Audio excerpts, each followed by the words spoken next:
Hi everyone, if you're new here, my name's Tash and I'm an artist based in the UK, and I love to spread the joy of creativity for wellness and our well-being.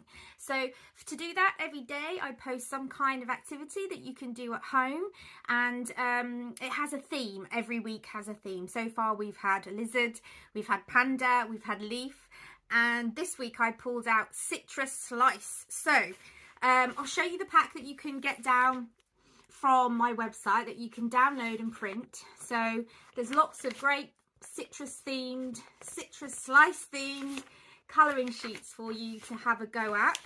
I will be doing them on screen as well for you, so you'll see how I do them, and I'll be showing you a few tips and techniques.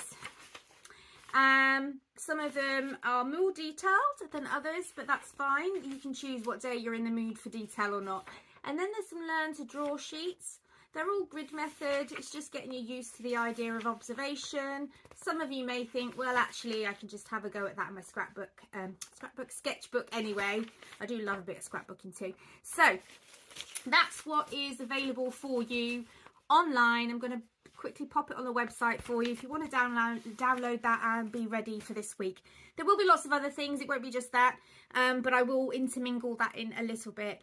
I have been unwell for about 10 days now, so all the videos you've seen have been pre-recorded from me being not poorly. So luckily I had them pre-recorded. I could still post them every day, so bear with.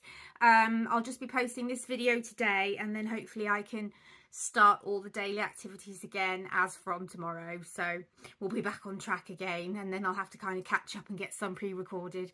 Right guys, I'm going. Have a good day. Lots of love. Bye. Oh, what I did want to say was this week I've picked out the theme from my little theme box. You'll know what I mean if you look down over my posts. But for those of you that do visit me regularly and see my posts and watch, please do let me know if you have a theme idea for me. So I was thinking every now and again I'd get your ideas for a theme and we'll run with it and we'll do that theme for that week. So let me know in the comments what you'd like to see me draw, paint, sketch, knit, sew, punch needle. You know, there's all sorts of things I might have a go at. Yeah, let me know.